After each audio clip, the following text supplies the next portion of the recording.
নমস্কার বন্ধুরা, মিনুর রান্নাঘরে আপনাদের স্বাগত। আজকে আমি ডিমের ধোকা বানিয়ে নেব। তার জন্য আমি 4টে ডিমকে ফেটিয়ে নিয়েছি। তার সাথে আমি নুন, হলুদ, লঙ্কা গুঁড়ো দিয়েছি আর দেব পেঁয়াজ কুচি, লঙ্কা কুচি, লঙ্কা কুচি দেব আর একটু ধনেপাতা কুচিও দেব। এবার আমি এটাকে সবগুলোকে মিশিয়ে নেব। এদিকে আমি একটা বাটিতে তেল ব্রাশ করে নিচ্ছি। এবার আমি জল গরম হতে দিচ্ছিলাম আগে থেকে, তার উপরে বাটিটাকে বসিয়ে দেব। এবার একটা ঢাকা দিয়ে আধ ঘন্টার জন্য রেখে দেবো, যতক্ষণ না এটা সেদ্ধ হয়ে যায়। দেখুন বন্ধুরা, এটা হয়ে গেছে। এবার আমি একটু একটা ছুরি থেকে দেখে দেবো, এতে লেগে না যাচ্ছে না।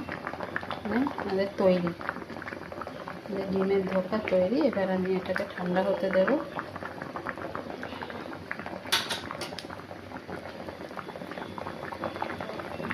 দেখুন বন্ধুরা, আমি ডিমের এই ধোকাটা তৈরি করে নিয়েছি। এবার আমি পিস পিস করে কাটবো।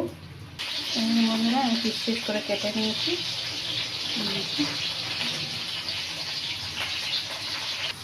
আমি কড়াতে তেল গরম করতে দিয়েছি। এবার আমি ধোকাগুলোকে লাল লাল করে ভেজে তুলে রাখবো।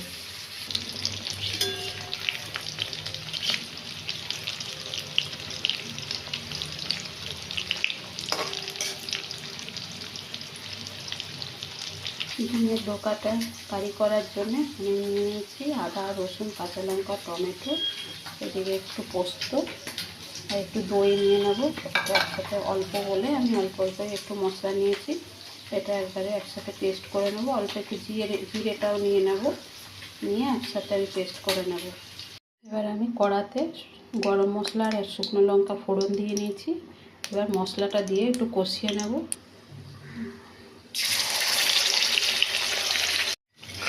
মশলাটা আমি কষিয়ে নেব। মশলাটা কষানো, নুন, হলুদ, শুকনো লঙ্কা গুঁড়ো সব দিয়েই আমি একবারে কষাচ্ছি। মশলা থেকে একটু তেল ছেড়ে আসলে তারপরে আমি ডিমের ধোকাগুলোকে দিয়ে নেব।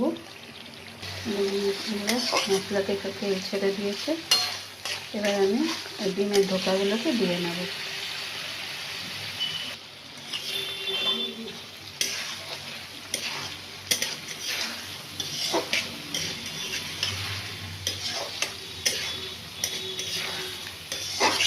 অল্প একটু জল দিয়ে গামাখা হয়ে আসলে তখন নামিয়ে নেব।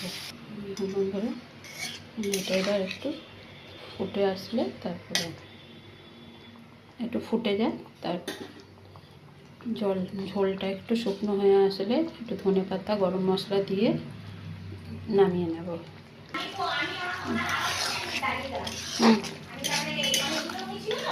হ্যাঁ হ্যাঁ, তৈরি আমাদের ডিমের ধোকা রেসিপি। বন্ধুরা, আজকের এই রেসিপিটা আপনাদের কেমন লাগলো এটা কমেন্ট করে জানাবে। একটা লাইক, শেয়ার, ফলো, সাবস্ক্রাইব করে পাশে থাকার অনুরোধ রইল। ধন্যবাদ।